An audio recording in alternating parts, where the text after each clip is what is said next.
परमेश्वराय नमो नमः। इदानीं बृहस्पति दिव्यलोकेषु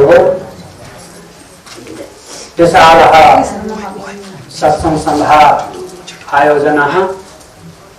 सर्वः मातजीवः तत्र लोकेषु यदस्थले अग्रजस्य शरीर सन्मुखे समुपस्थितः जीव समूह सर्वः भक्तजनः सर्वः मातजीवः सर्वः षोडशः स्वर्गेषु किन्नर गंधर्व लोकेषु पितृलोकेषु सिद्धलोकेषु यत्र तत्र सर्वत्र सर्वः ब्रह्मांड हेतु है, अखिल ब्रह्मांड हेतु है। इमं दिव्य प्रसारणं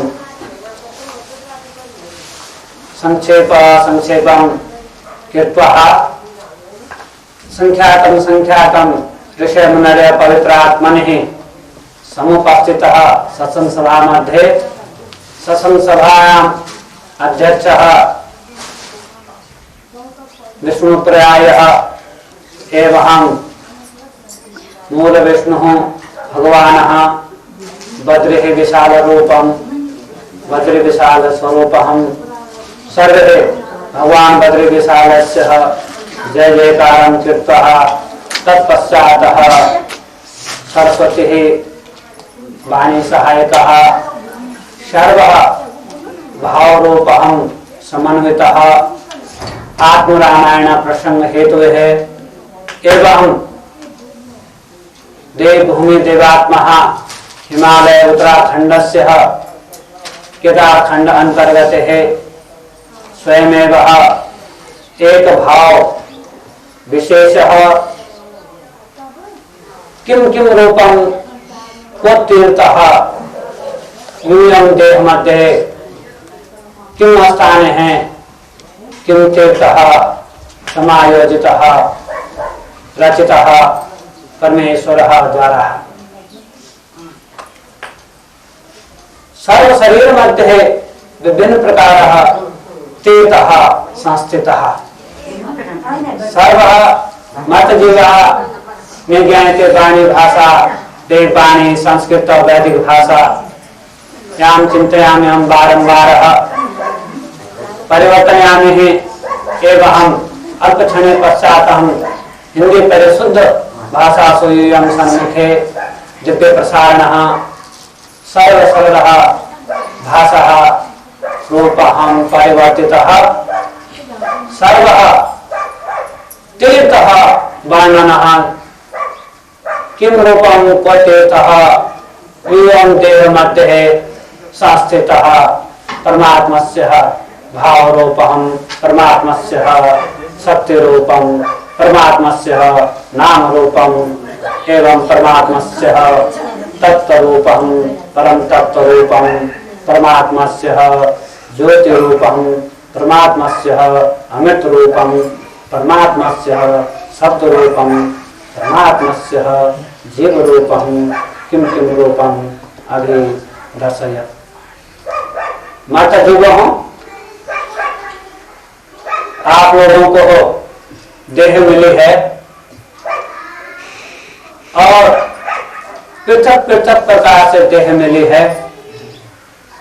भूतलवासियों को अलग ढंग की देह मिली है, अलग शक्ति मिली है, अलग भक्ति मिली है।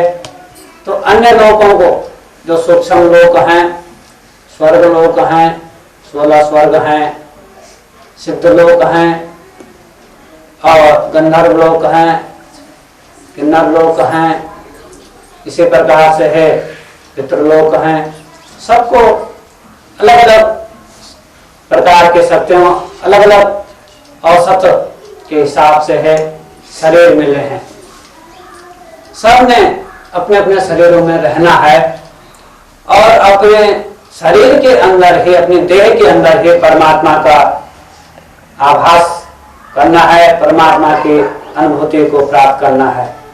अब किन किन रूपों में कहाँ कहाँ आपके देह मध्य कौन तीर्थ कहाँ पर है और कौन तीर्थ किस रूप में है। आप लोग जब यात्रा करने चलते हैं देवभूमि उत्तराखंड देवात्मा हिमालय के, तो आप लोग धरती में हरिद्वार से ही उस यात्रा को प्रारंभ करते हैं और तब आप देवभूमि देवात्मा हिमालय के चारों धामों की यात्रा करते हैं। आपके हृदय में, आपके मन में, आपके देह में ये तीर्थ कहाँ कहाँ हैं और इनका नाम इस ढंग से क्यों पड़ा है, उन सब तीर्थों की एक महत्ता आपको बतलाएंगे और आप लोग कुछ गेय पद शैली में दिव्य प्रसारण के संग संग मधुर से उसको गाना और कुछ आप लोग तत्व के रूप में सुनते रहना। तो सर्वप्रथम हम परमात्मा का जो वास है, परमात्मा ने जो तीर्थ बनाए हैं और परमात्मा के जो नन्हे मुन्ने परमात्मा की संतान हैं, जो परमात्मा के नन्हे मुन्ने बच्चे हैं, उन्होंने किस किस भावना से है उन तीर्थों को देखा है और कैसे कैसे वहां यात्रा करते हैं। आपकी ये अंतर्योग यात्रा भी है और सगुण यात्रा भी है, आपकी ब्रह्म यात्रा भी है, ईश्वर यात्रा भी है और अपने पापों का बोझ कम करने के लिए आप इन यात्राओं को करते हैं। तो आइए दिव्य प्रसारण के संग संग गाइए कि किस किस ढंग से आप परमात्मा के ही उस लय को, उस धुन को, परमात्मा को पहुंचाते हैं, अपनी आत्म धुन को, आत्मा के भजन को, और किस प्रकार से आप परमात्मा में लवलीन होकर के ही परमात्मा की ओर बढ़ते हैं।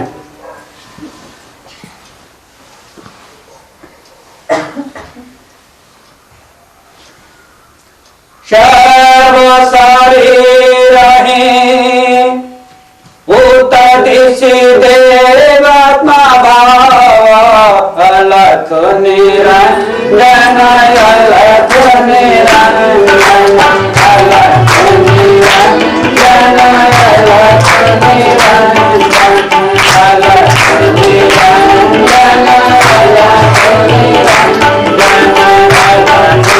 निरंजन अलख निरंजन अलख निरंजन अलख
मूल आदित भाद्र विशाला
जल में स्नान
आपके जो देह है उसमें सारा ब्रह्मांड समाया हुआ है। अन्न पिंड ब्रह्मांड से आपकी देह बनी है। उसमें है एक जो सूक्ष्म भाग है वह सचखंड का है, सत्य का है। तो आप जब काल के देश से, दक्षिण देश से आप जब शरीर के उत्तराखंड में, शरीर के उत्तरी भाग में, अभिप्राय यह है जब प्रभु का चिंतन आप हृदय से भावना उठा करके मन मस्तिष्क में अपनी शरीर की उत्तर दिशा में ले जाते हैं, तो यही शरीर की उत्तर दिशा आपके देवभूमि देवात्मा हिमालय उत्तराखंड है। और हिमालय जो बर्फ का घर है, हिम का घर है, जहाँ हिमा साधन होता है, हिम वर्षा होती है और उसमें शीतलता होती है। और प्रभु का चिंतन करते हुए जब तुम अपने शरीर की उत्तर की दिशा में पहुंचते हो, मस्तिष्क में ले जाते हो उस बात को, प्रभु के चिंतन को, प्रभु के स्मरण को, ध्यान को, तो वहां तुम्हें एक हिम जैसी, एक बर्फ जैसी ठंडक दिमाग में मिलती है, मस्तिष्क में मिलती है, शांति मिलती है। यहाँ उस ठंडक का अभिप्राय है शांति मिलती है। तो सब लोग जब भगवान वज्रविशाल की यात्रा करते हैं भूतल पर, तो जो हरिहर तीर्थ है, हरिद्वार है, भगवान शंकर का, भगवान विष्णु का, दोनों का संयुक्त तीर्थ है। क्योंकि गंगा निकली है विष्णु पद से और भगवान शंकर ने उसको अपनी जटाओं में समेटा है, फिर अपनी जटाओं से एक छोटी सी धारा निकाली है।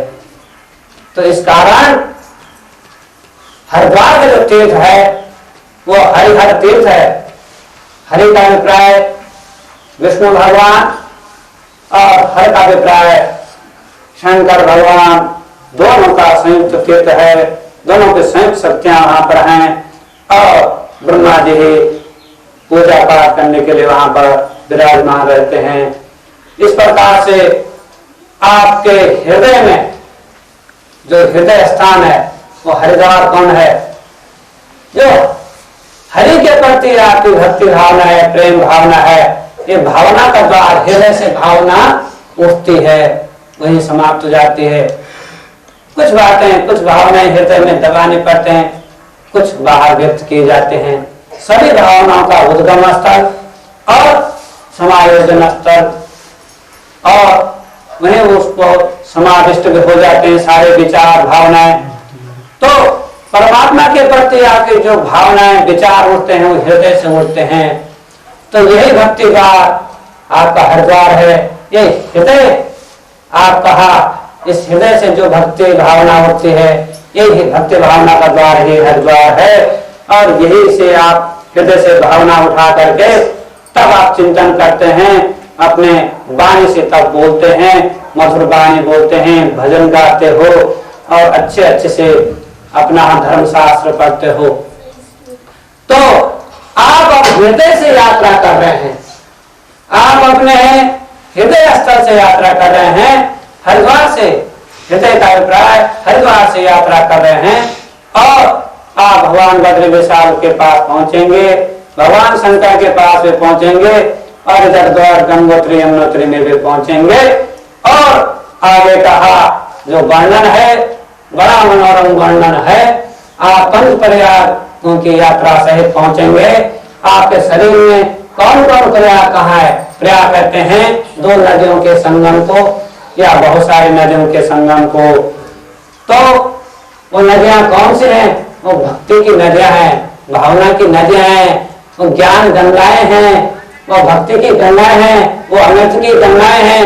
कौन कौन कहाँ पर मिलते हैं और अपने शरीर में कहाँ कहाँ आपको ठिकाना मिलता है।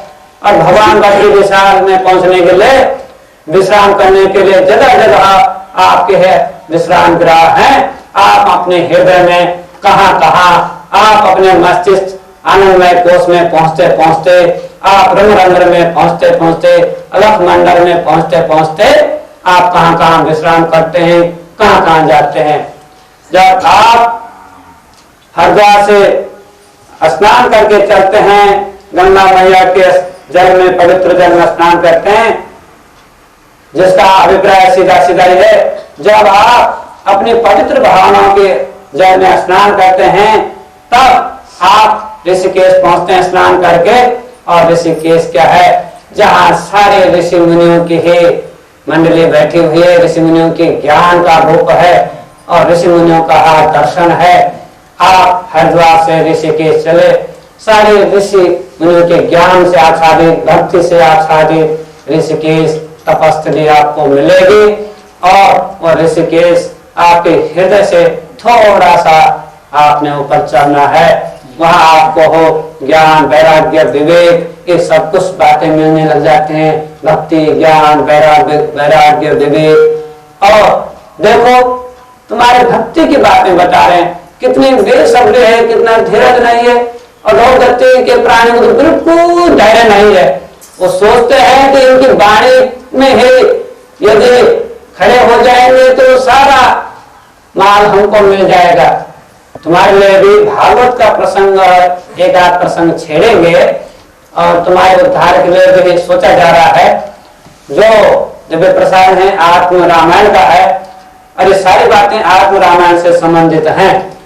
तो अभी जो आपके है जो बात हो रही है वह हर जीव को कर्म करते समय सोचना चाहिए और कर्म करते समय सचेत रहना चाहिए कि जिस परमात्मा ने जीवन दिया उस परमात्मा को हम कैसे है अपने जीवन का एक प्रकार से है हिसाब किताब बताएंगे हमने क्या किया। तो आप ऋषिकेश में पहुंचे और वहां पर ऋषि मुनियों का सानिध्य आपको प्राप्त हुआ। कहने का अभिप्राय है कि आपको तप करने का अवसर मिला। आप भक्ति से भरे, ज्ञान से भरे, वैराग्य से भरे और विवेक से भरे। तो आप भक्ति, ज्ञान, वैराग्य, विवेक से भरे और तब आपने आगे की यात्रा प्रारंभ करी। आगे की यात्रा प्रारंभ करी और आगे आपका एक छोटा सा तीर्थ आता है जहां पर अलकनंदा और भागीरथी का संगम स्थल है।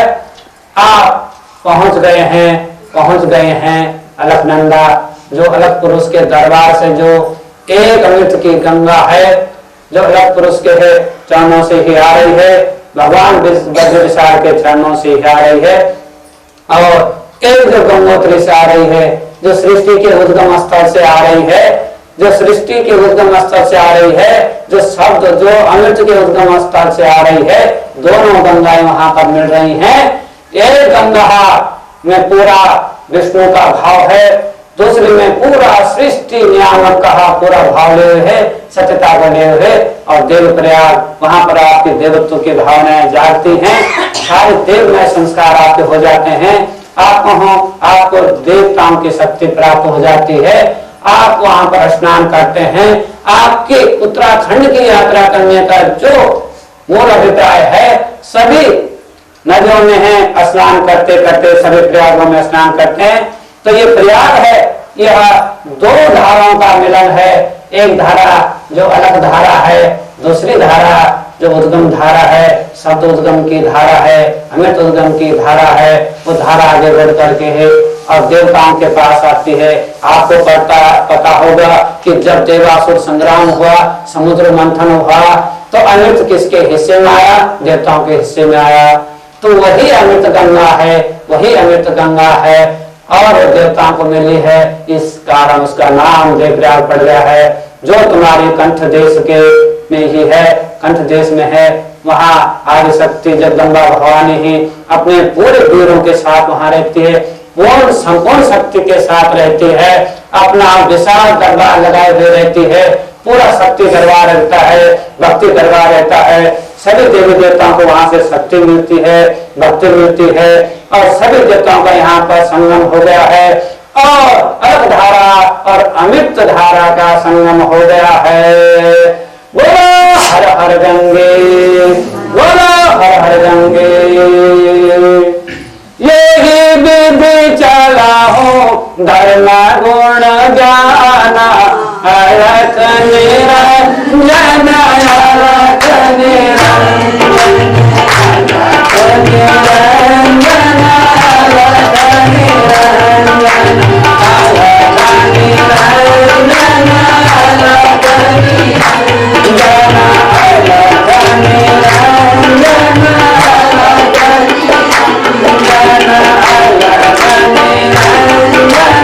अलख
श्रीनगर रुद्रप्रयाग का वन, क्योंकि आपके समझ में पूर्ण आना चाहिए।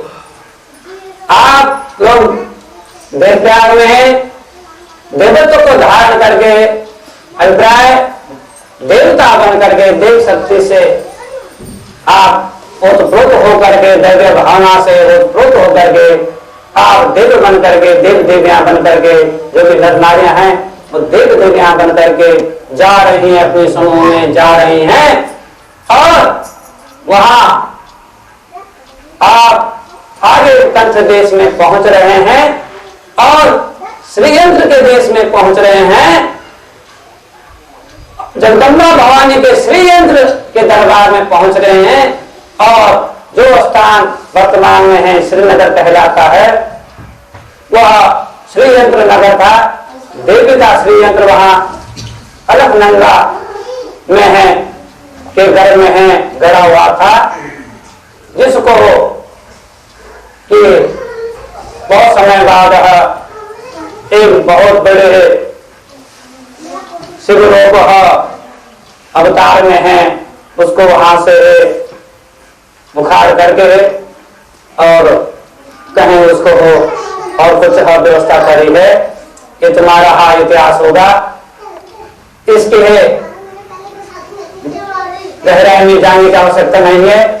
हमें धरती पर गड़े हुए श्रीयंत्र को तुम खा सकते हो, परंतु जो तुम्हारे कंठ में श्रीयंत्र है, जो जगदम्बा भवानी के बाणी है, जगदम्बा भवानी की जो शक्ति तुम्हारे महासरस्वती के रूप में है, महाशक्ति के रूप में महाकाली, महालक्ष्मी, महासरस्वती है, वह रूप आपका कंठ देश में है। आप जब देखते हैं, चलते हैं और आप सोचते हैं कि जगदम्बा भवानी सब देवी देवताओं को संग संग लेकर के, अपने साथ लेकर के और किस ढंग से श्रीनगर से आगे अपने भगवान रुद्र, जो 11 रुद्रों का संगम है, प्रयाग है, और रुद्र प्रयाग ले चलती है, सबको शक्ति भक्ति दे करके साथ साथ चलती है जगदम्बा भवानी। और वहां पर जहां पर कहीं कहीं पर कुछ दिक्कत आती, परेशानी आती, तीर्थ यात्रियों को, देवताओं को, तो राक्षसों का संहार भी करते जाती है। आपने देखा होगा श्रीनगर रुद्रप्रयाग के बीच में एक कल्यासोर नाम की जगह है, वहां पर धारी देवी है। तो धारी देवी ने भी जहां जहां वहां एक प्रकार से ऐसी भक्ति धारा उन्होंने बहाई। और धारी देवी किस प्रकार की भक्ति की धारा बहा करके वहां पर पड़ाव पड़ा और तीर्थ यात्रा का पड़ाव पड़ा। वहां पर देवी ने वहां पर निवास किया अलकनंदा के किनारे। और इस प्रकार से आगे चलते चलते देवी आगे है रुद्रप्रयाग, भगवान शंकर का 11 रुद्र का 11 रुद्रों का जो संगम था वहां पर पहुंच गई है। सारे समूह को लेकर के, सारे देवी देवताओं को लेकर के, और देवी वहां पर चली गई है। इस प्रकार से श्रीनगर से देवी का पड़ाव धारी देवी में पड़ा।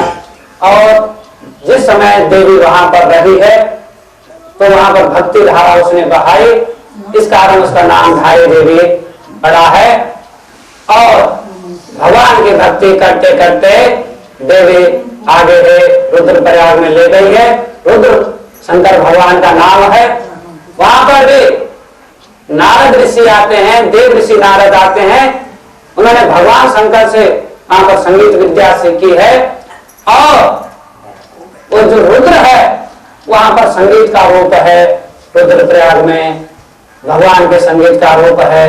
वहां पर भगवान सामवेद के रूप में है, भगवान शंकर उसके डमरू से है, सामवेद कहे प्रकटीकरण है। और वहां पर साम विद्या गायन कहा पूरा प्रयाग है। आपने देखा होगा कि मंदाकिनी और जो बद्री विशाल के धाम से है, जो अलकनंदा आ रही है, दोनों का संगम वहां पर है रुद्रप्रयाग में। तो एक अलग धारा परमपिता परमात्मा के। और दूसरी धारा मंदाकिनी ही अपने अंदर ही मंद मंद मुस्काते ईश्वर भक्ति, मंद मंद मुस्काते ईश्वर भक्ति की गंगा, दोनों का संगम हो गया। सामवेद की धारा, सामवेद की धारा, सामवेद की धारा, सामवेद की धारा रुद्रप्रयाग में है, संगीत विद्यालय बन गया है। और संगीत विद्यालय किसका? सामवेद की संगीत विद्या का देव ऋषि नारद वहां पर संकीर्तन कर रहे हैं। संकीर्तन करें भगवान शंकर से है और शिष्यत्व ग्रहण करके है। इस यात्रा में है देव ऋषि नारद भी शामिल हैं, ऋषि मुनि भी शामिल हैं। ये यात्रा केवल तुम्हारे लिए नहीं समझाई जा रही है, ये यात्रा हरिद्वार से दक्षिण दिशा के जितने भी ऋषि मुनि साधु संत हैं और सामान्य जो पुरुष नर नारी हैं सबकी यात्रा है। और वहां पर भगवान शंकर अपने डमरू से सामवेद को प्रकट कर रहे हैं और साम विद्या की गायन की शिक्षा दीक्षा सबको दे रहे हैं कि परमात्मा को कैसे प्रसन्न किया जाता है। संगीत विद्या के द्वारा, सामवेद की अर्चना पूजा के द्वारा, सामवेद गायन के द्वारा कैसे प्रसन्न किया जाता है। तब देव ऋषि नारद गा रहे हैं भजमन नारायण नारायण नारायण, भजमन नारायण नारायण भजमन नारायण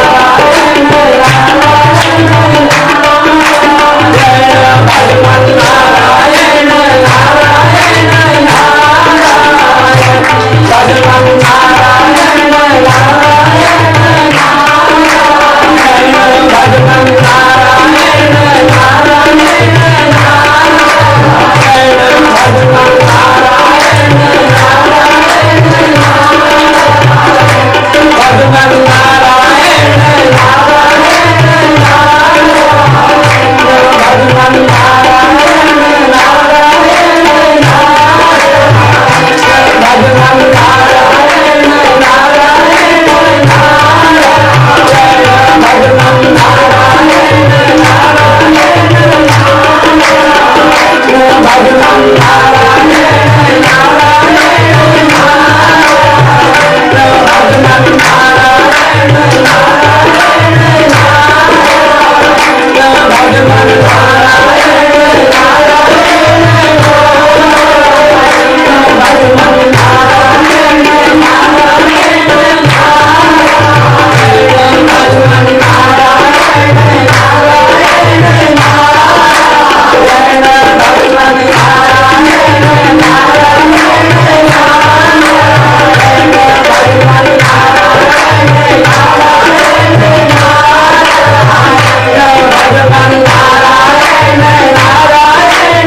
ने सभी ऋषि मुनियों के सन्मुख, सभी देवी देवताओं के सन्मुख भगवान नारायण कहा, नारायण भजन किया और तब सर्वप्रथम वो केदारनाथ की ओर चल पड़े। और केदारनाथ में जब जाते हैं, उस मार्ग को जाते हैं, तो वहां सर्वप्रथम उन्हें अगस्त मुनि का आश्रम मिला और वहां भी कुछ देर एक पड़ाव वहां पर पड़ा और वहां पर भी कुछ देर सत्संग भजन भगवान की चर्चा हुई और अगस्त मुनि भी उनके साथ केदारनाथ की यात्रा चल पड़े। तो इस प्रकार से आप देखो कि आप किस ढंग से बात कर रहे हैं। सारी सौम्य धारा हो गई है, मन सौम्य हो गया है, शीतल हो गया है और अगस्त मुनि के यहाँ पहुंच करके सब लोग क्या करते हैं, भगवान शंकर का जाप कर रहे हैं, भगवान शंकर का जाप कर रहे हैं, भगवान शंकर का जाप कर रहे हैं। किस ढंग से? ओम नमः शिवाय, ओम नमः शिवाय,